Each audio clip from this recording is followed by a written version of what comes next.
Good morning, Kindred Spirits, and welcome back to Seasonal Living with Leo. If you're new here, my name is Leo, and I make videos all about cozy seasonal living. I hope you stick around for this video and also check out some of the other videos that you can find on my channel about cozy seasonal living, and consider subscribing and joining the community here that we have on YouTube.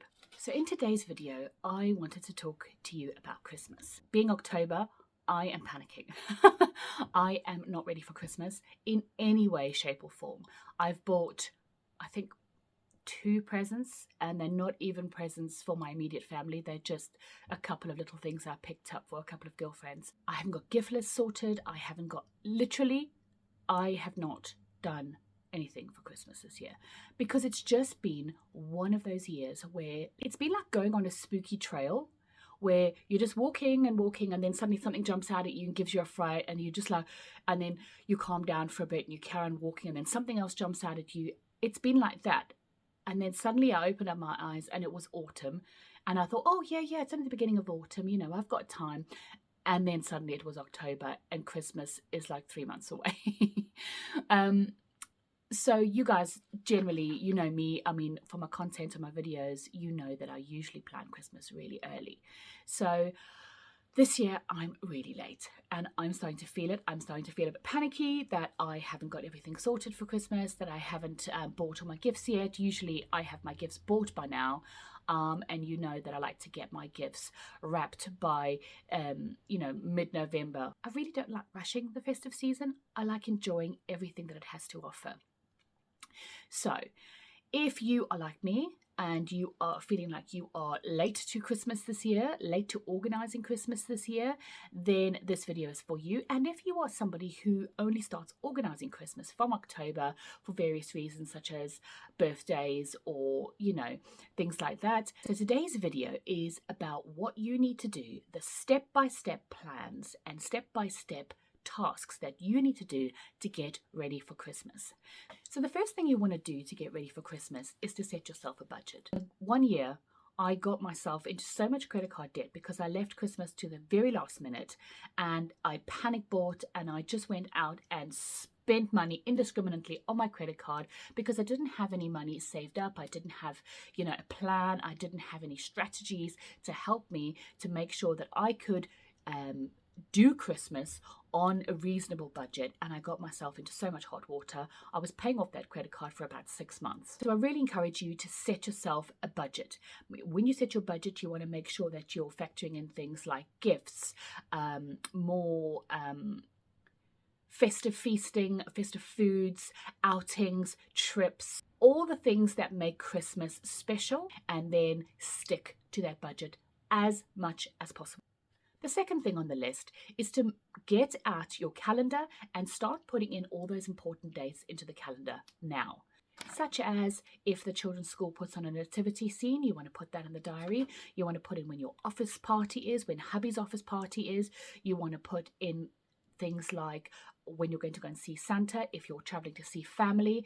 All those things. Put in when the delivery slots for your grocery shop for Christmas become available. You want to get those in the diary as well so that you are on it. And the reason why we do this is so that nothing sneaks up on us. The third thing on the list is to check with your family members and see who is hosting Christmas this year. I think a lot of families take turns to host Christmas because it makes it easier for everybody concerned, so that not the same people are hosting Christmas each year. So phone around your siblings, phone your mom, find out who is hosting Christmas this year and get that into the diary. Then have the discussion with whoever's hosting and ask them what you can bring, because it will help them to be able to know what they need to organize for Christmas as well. And also it spreads the cost and it spreads the labor.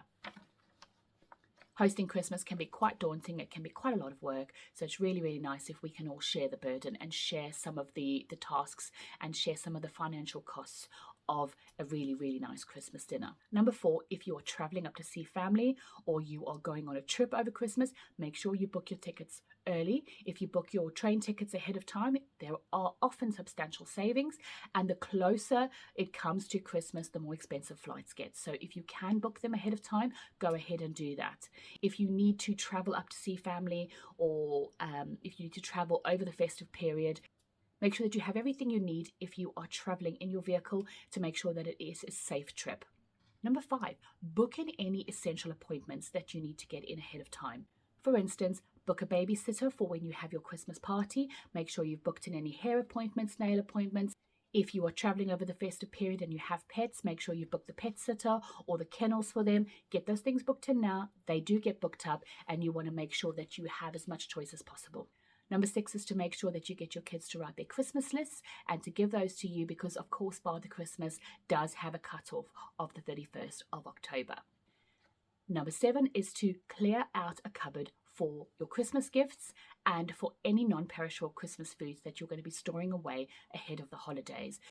You really don't want to be scrambling looking for where you've hidden presents or where you've hidden specific foodstuffs that you require for meals over the festive period, especially when things are quite busy as it is.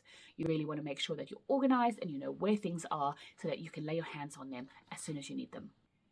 Number 8, make sure that you have your first aid box or medication box updated for the festive period. You want to make sure that you have things like antacids because Christmas foods can be quite rich. You want to make sure that you have things like cold and flu medications. You want to make sure that you have things like electrolyte drinks and any kinds of medication that you would require if you got a tummy bug or food poisoning over the festive period. I remember my first Christmas in England.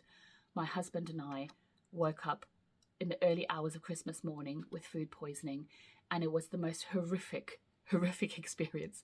There was no shops open. There was no electrolyte drinks.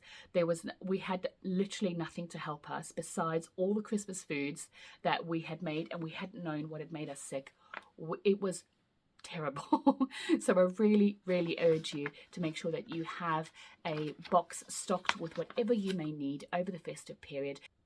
Also make sure that you've ordered and collected your prescriptions so that you are not without your medication over the festive period when things are more likely to have disrupted service and you may not be able to get hold of your prescription readily. Let's talk about Christmas feasting. The first thing on the list is to get planning your Christmas feasting.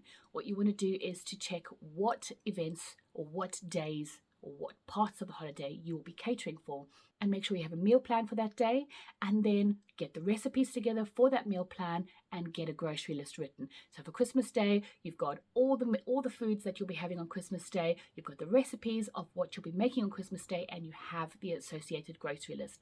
Get that all together in a file so that you can lay your hands on it at a moment's notice. Second thing on the list is to see what days are generally going to be quite busy in December. So like if you're going to have the nativity scene, or if you're going to go and see Santa and it's going to be a long old day, if you know that you're going to need 3 freezer meals for those days when it's going to be really busy in December, while you're cooking something now in the run up to Christmas, if it's something like a lasagna, you know that recipe is easily doubled so that you can put a lasagna in the freezer and bring it out on a night when it's really busy in December and you really don't have time to make a decent meal for your family. This saves so much money because you're not tempted to go and get takeout, and you can just literally pull something nutritious and healthy for your family from the freezer. Number 3, talking about the freezer, inventory your freezer.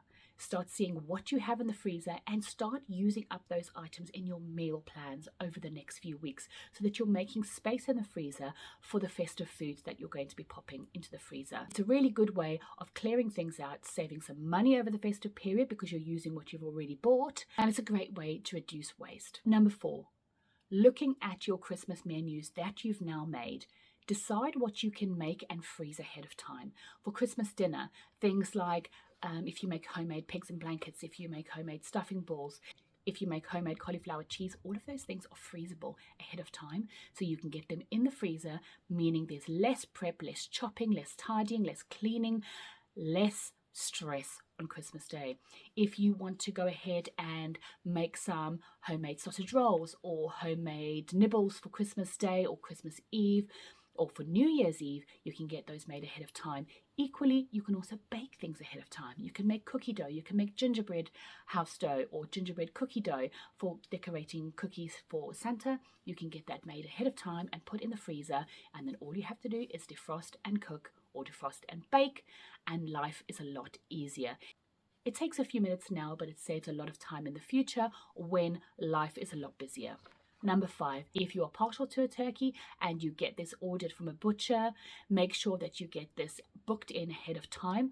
If you're unsure about what size turkey you will need, you can always ask the butcher and let them know that you're going to be having a certain amount of people for Christmas this year, and they will tell you what size turkey they would recommend that you get. Also, make sure that the turkey that you are going to order will fit in your oven, and check that you have an appropriate size roasting dish for that turkey. Number 6 is to do a little bit of Christmas food shopping each week. So you can always put a few extra bits in the trolley towards your Christmas groceries so that you're spreading the cost over time, and also you don't have to do a massive grocery shop a few days before Christmas. There will be perishable items that you will need a few days before Christmas, but that shop should be relatively quick. Let's talk about traditions. Number 1 under the heading of traditions is to make sure that you've planned your traditions and you've planned in exactly what day you're going to be doing those traditions. So for instance, if it's traditional with your family to decorate gingerbread houses, make sure that you set a date for that and make sure you've got all your supplies in, make a list of supplies you need and get those bought and into your Christmas cupboard so that you are ready to enjoy those traditions. These things do not plan themselves. They don't just happen just randomly. They need to be in the diary. If you do Elf on the Shelf, then make sure you get your elf antics planned. If you do leaving out cookies and a Santa key or anything like that, any of these wonderful traditions that are around, make sure that you have those planned and that you know when they are going to happen and what is required for each one of them. Delegate if you can with hubby or with your partner to make sure that everyone knows what they're doing, because we want to keep all of these magical traditions alive, and in order for that to happen we need to make sure that they are planned. Number 2 under traditions is to get your advent calendars in. The really sought after advent calendars sell out quite quickly. They are in the shops at the moment. Go and get your advent calendars and make sure that you stock them in your Christmas cupboard ready for the 1st of December. Let's talk about Christmas gifts. The first thing under the gifts heading is to purchase your gifts. Whether you order them online or whether you purchase them in store, we need to get these gifts bought and we need to get them ticked off our list and we need to get them wrapped. So the best thing to do is to literally keep a running list of who you need to buy gifts for, if you've ordered them or bought them, if they've arrived, because there have been seasons where it's close to Christmas and I've been biting my nails, terrified a gift is not going to arrive and I'm going to have a disappointed little girl on Christmas Day. So make sure that you are ticking off when they've arrived and make sure that you're wrapping them ahead of time. You do not want to be sitting wrapping gifts on Christmas Eve when everyone else is asleep. And then on Christmas Day, you're absolutely exhausted and can't enjoy your Christmas. Number 2. Under the gift giving heading is to make sure you've got all your gift wrap, your sticky tape, your ribbons and your labels ready and all in one place, ready for you to wrap gifts as they come in. Number 2, under the gift giving heading is to get your Christmas wrapping paper, tape, ribbons, bows and gift tags in so that you are ready to wrap presents. And number 3 is to get those presents wrapped. When they come in, make sure you spread it out over a few evenings as the gifts come in. Just wrap and put them away, to make sure that you are wrapped ahead of time and you are not spending Christmas Eve sat wrapping gifts when everyone is having a nice time. Lovely idea is to have a wrapping party where you get all your gifts together and you go over to a friend's house, you get some nibbles, some Christmas music, some wine, and you wrap all the gifts in one go. If that's something that you want to do this year, you can get that into the diary as well and organize with some friends and make a nice event of it. Number 5, don't forget to buy batteries for the toys that you'll be purchasing. There's nothing worse than a child not being able to play with the toy that they would like to play with on Christmas Day because you haven't got the correct batteries in. Once the items arrived, make a list on your phone of what batteries are required for it, and then you can get those batteries ahead of time. And last but not least, the thing we want to get planning for Christmas as well is our Christmas decorating. Go and get your Christmas decorations out of the loft and have a look and see what you actually need. Are your lights working? Are there any decorations that need to be replaced? Are there any decorations that need to be increased? Do you have enough baubles? Do you have enough garlands? Make sure that you have everything that you need to decorate the way you want to decorate so that when the day comes, when you are going to decorate, you can get stuck in and you don't have to be running up and down to the shops. The second thing to consider when it comes to Christmas decorations is if you want to go with the same theme this year, or you may want to do a completely new and different theme this year, depending on your circumstances, such as if you've moved house and you now need more decorations, or if you now have children, so you want to decorate in a completely different theme according to their interests. Start looking at that, start looking at the shops, what they have in at the moment, consider your choices and get your decorations bought. And the third thing to consider when it comes to Christmas decorating is on what day will you decorate? I know a lot of people say, oh, I only decorate on December the 1st. But often December the 1st is a Wednesday night, and on Wednesday night your child's got swimming, and it's not always practical to get decorating done after a long busy day.